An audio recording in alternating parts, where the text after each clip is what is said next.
नमस्कार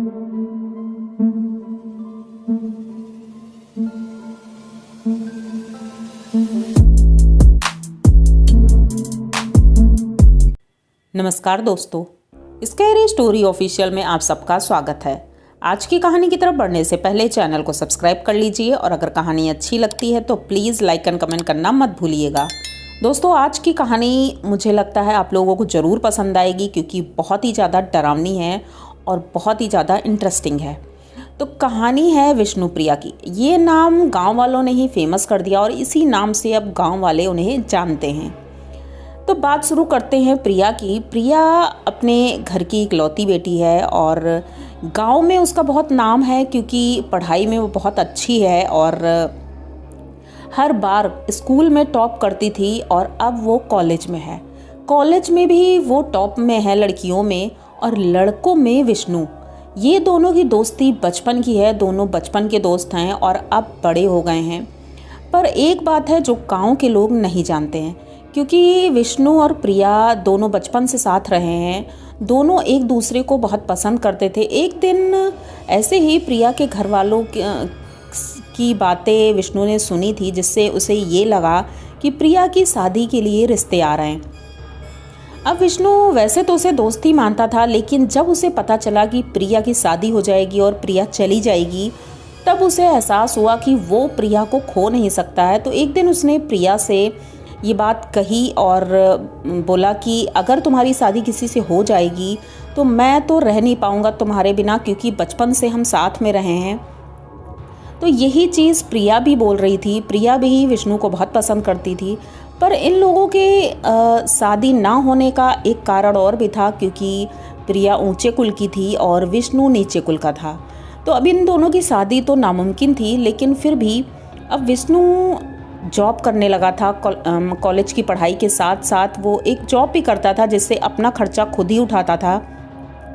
घर वाले इन सब बातों से खुश रहते थे, लेकिन प्रिया के घर वाले सोचते थे प्रिया की शादी एक बहुत अच्छे लड़के से करेंगे, जो कोई बड़ी कंपनी में हो या बड़ी सरकारी नौकरी में हो।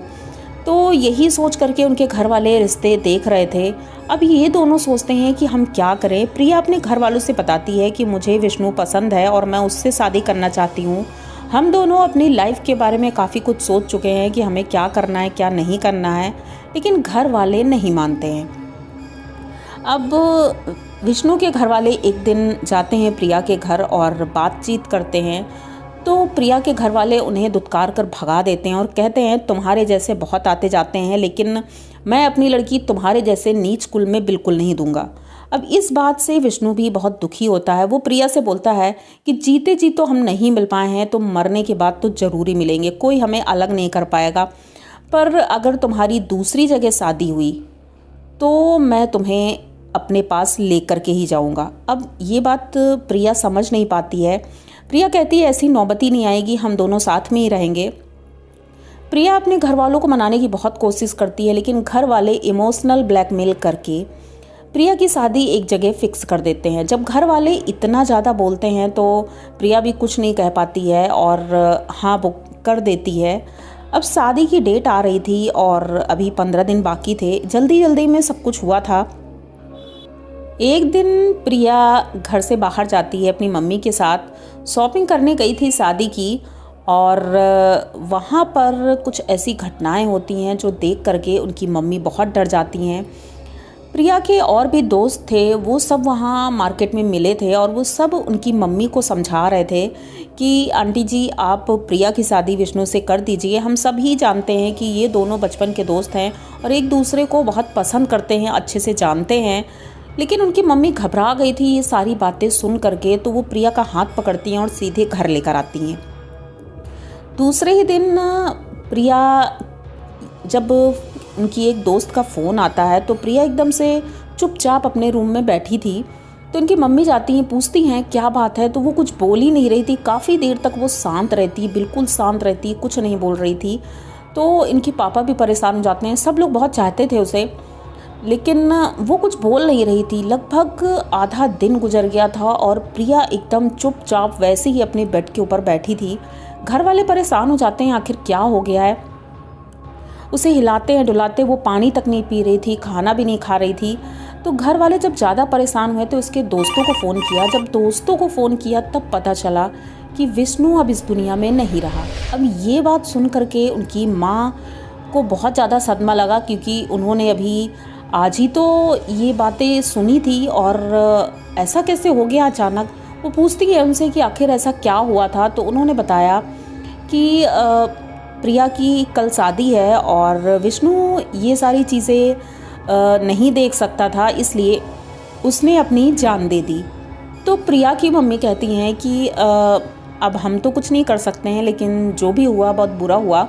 उसके बाद फ़ोन कट कर देती हैं। लेकिन अब इन्हें डर लग रहा था कि विष्णु ने जैसे बोला था उस दिन कि वो जीते जी तो नहीं, लेकिन मरने के बाद वो प्रिया को ले जाएगा। ये बात इनकी माँ को खाए जा रही थी। अब एक दिन बाद शादी थी और प्रिया वैसे ही इतनी गुमसुम हो गई थी, उसे पता चल गया था, इसी वजह से उसे सदमा लगा था। घर वाले उसे बहुत ज़्यादा नॉर्मल करने की कोशिश करते हैं, लेकिन वो नॉर्मल नहीं हो रही थी। फाइनली शादी का दिन आता है और उसे तैयार किया जाता है। तैयार करके मंडप के नीचे ले जा रहे थे, अचानक ही वो ज़मीन में गिर जाती है। उसे चक्कर आता है और गिरने के बाद वो फिर कभी उठी ही नहीं। अब घर वाले रिश्तेदार सारे ये देख करके एकदम से दंग रह जाते हैं कि इसे अचानक से क्या हो गया। अब सब कुछ तो जो शादी ब्याह होना था वो तो मातम में बदल गया और सभी रोना धोना ये सब कुछ शुरू हो गया। अब 2 दिन बीते थे। इनके घर वाले बहुत परेशान थे कि मेरी बेटी चली गई और उधर विष्णु भी चला गया। पर लोग कहते हैं कि अक्सर जिस पार्क में ये दोनों बैठते थे, बातें करते थे, डिस्कशन करते थे, कॉलेज की पढ़ाई की बातें और बचपन की बातें, सारी बातें उसी पार्क में एक पेड़ था, बरगद का पेड़ था, उसी पेड़ के नीचे ये दोनों बैठा करते थे। अक्सर उसी पेड़ के नीचे ये दोनों बैठे दिखाई देते हैं, चाहे दिन हो चाहे रात हो। लेकिन अक्सर जो लोग वहाँ से गुजरते हैं उन्होंने बताया है कि वो दोनों वहाँ पेड़ के नीचे बैठे रहते हैं। हाँ, किसी को परेशान नहीं किया है उन दोनों ने, क्योंकि वो ऐसी आत्मा थे ही नहीं कि वो किसी को परेशान करे, क्योंकि वो खुद ही परेशान थे तो वो दूसरों को क्या परेशान करेंगे। पर लोग बताते हैं कि वो दिखाई पड़ते हैं, एक दूसरे का हाथ पकड़ के उसी पार्क में घूमते रहते हैं, टहलते रहते हैं। अपने घर में भी वो दिखाई पड़े हैं कई बार। इसीलिए गांव के लोग उन्हें कहने लगे थे कि इनका अमर प्रेम है और जीते जी नहीं मिल पाए तो मरने के बाद वो दोनों एक हैं। तभी से उनका नाम विष्णु प्रिया सभी साथ में लेने लगे थे। और गांव के लोग ये चीज़ देख करके आज भी आश्चर्यचकित हैं कि उनकी आत्मा उसी पार्क में दिखाई पड़ती है। और यहाँ तक कि स्कूल में भी, कॉलेज में भी कई लोगों ने ये बातें डिस्कस की हैं, एक दूसरे से बताई हैं कि वो दिखाई पड़ते हैं पर किसी का नुकसान कभी नहीं करते हैं। घर में उनकी मम्मी बताती हैं कि जब उनकी डेथ हुई और जिस दिन 13वीं थी, तो 13वीं वाले दिन उन्हें वो दोनों दिखाई पड़े थे घर के अंदर बैठे हुए। पर उनकी मम्मी बहुत ज़्यादा डर गई थी और डर की वजह से फिर दोबारा उधर गई नहीं। तो शायद ये चीज़ें उसी दिन से ख़त्म हो गई, क्योंकि वो डर गई थी तो उन्हें लगा होगा कि शायद अब यहाँ नहीं आना चाहिए। उसके बाद से वो अपने घर में कभी नहीं दिखाई पड़ी, ना ही विष्णु अपने घर में दिखाई पड़ा।